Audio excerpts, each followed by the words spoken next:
ହଁ, ମୁଁ ଆଜି ଆପଣଙ୍କୁ ଗୋଟେ ମୋରାଲ ଷ୍ଟୋରି ଶୁଣଉଛି ଓଡ଼ିଆରେ। ଦୁଷ୍ଟ ମାଙ୍କଡ଼ ଛୁଆ ଏବଂ କାଠଗଡ଼।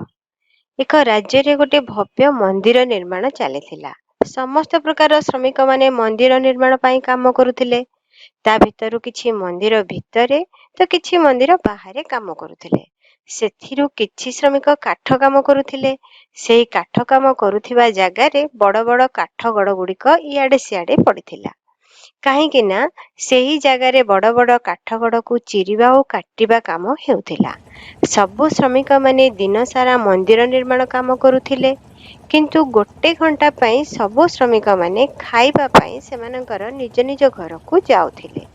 ତେଣୁକରି କିଛି ସମୟରେ ସେହି ଜାଗା ଶାନ୍ତ ଓ ନୀରବ ହୋଇଯାଉଥିଲା। ଗୋଟେ ଦିନ ଶ୍ରମିକ ମାନେ ଖାଇବାକୁ ଯିବା ପୂର୍ବରୁ କାଠଗଡ଼କୁ ଅଧା ଚିରି ତା ଭିତରେ ବଡ଼ କଣ୍ଟା ପୂରେଇକି ନିଜ ନିଜ ଘରକୁ ଖାଇବାକୁ ଚାଲିଗଲେ। କାହିଁକି ନା ଏମିତି କରିବା ଦ୍ୱାରା କାଠ ଚିରିବା ସୁବିଧା ଓ ସହଜ ହୋଇଥାଏ। କିଛି ସମୟରେ ସେହି କାଠ କାମ ହେଉଥିବା ଜାଗାକୁ ମାଙ୍କଡ଼ ଦଳେ ଆସି ପହଞ୍ଚିଗଲେ। ସେହି ମାଙ୍କଡ଼ ଦଳରେ ଗୋଟେ ଛୋଟ ଦୁଷ୍ଟ ମାଙ୍କଡ଼ ଛୁଆ ଥିଲା।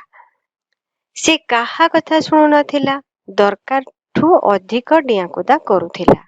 ଯେତେବେଳେ କିଛି ମାଙ୍କଡ଼ ସେଠାକାର ଜିନିଷକୁ ଟଣାଟଣି କରିବା ଆରମ୍ଭ କରିଦେଲେ, ସେତେବେଳେ ମାଙ୍କଡ଼ ମାନଙ୍କର ମୁଖିଆ ସେମାନଙ୍କୁ ଗଛ ଉପରକୁ ଆସିବା ପାଇଁ କହିଲା ଏବଂ ସବୁ ମାଙ୍କଡ଼ ମାନେ କଥା ମାନି ଗଛ ଉପରକୁ ଆସିଗଲେ।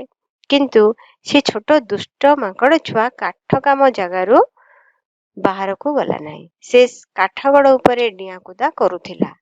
ସେତେବେଳେ ତାର ସେହି ଅଧାଚିରା କାଠଗଡ଼ ଉପରେ ଆଖି ପଡ଼ିଲା। ସେ ପାଖରେ ପଡ଼ିଥିବା କରତକୁ ଆଣି ସେହି ଅଧାଚିରା କାଠଗଡ଼ ଉପରେ ଘଷିବାକୁ ଲାଗିଲା। ତେଣୁକରି କିର୍ କିର୍ ଆୱାଜ ଆସିଲା। କୁହାଯାଏ ଯେ ମାଙ୍କଡ଼ ମାନଙ୍କ ଭାଷାରେ କିର୍ କିର୍ ମାନେ ହେଲା ଅଳସୁଆ ଓ ବେକାରୀ। ଏପରି ଶବ୍ଦ ଆସିବାରୁ ମାଙ୍କଡ଼ ଛୁଆ ରାଗିଗଲା। ସେ ଅଧାଚିରା କାଠଗଡ଼ ଭିତରେ ପଶିଥିବା ବଡ଼ କଣ୍ଟାକୁ ଯତ୍ନର ସହିତ ଦେଖିବା ଆରମ୍ଭ କଲା। ଭାବିଲା ସେହି ବଡ଼ କଣ୍ଟାକୁ କାଢିଦେଲେ କିର୍ କିର୍ ଆବାଜ ଆସିବ ନାହିଁ। ତେଣୁକରି ସେ ବଡ଼ କଣ୍ଟାକୁ ସେହି କାଠଗଡ଼ରୁ ବାହାର କରିବାରେ ଲାଗି ପଡ଼ିଲା। ମାଙ୍କଡ଼ ଛୁଆ ବଡ଼ କଣ୍ଟାକୁ କାଢିବା ସକାଶେ ପ୍ରାଣପଣେ ଚେଷ୍ଟା କଲା। କଣ୍ଟା ଧୀରେ ଧୀରେ ଉପରକୁ ବାହାରିଲା।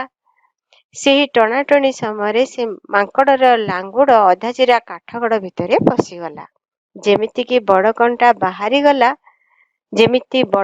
ବାହାରିଗଲା, ସେମିତି ମାଙ୍କଡ଼ର ଲାଙ୍ଗୁଡ଼ ଅଧାଚିରା କାଠଗଡ଼ ଭିତରେ ଚାପି ହୋଇଗଲା। ମାଙ୍କଡ଼କୁ ବହୁତ କଷ୍ଟ ହେଲା। ସେ ଚିତ୍କାର କଲା। ସେହି ସମୟରେ ଶ୍ରମିକମାନେ କାମ ଜାଗାକୁ ଫେରି ଆସିଲେ। ସେମାନଙ୍କୁ ଦେଖି ସେଠୁ ବାହାରିବାକୁ ଚେଷ୍ଟା କଲା ମାଙ୍କଡ଼ ଛୁଆ।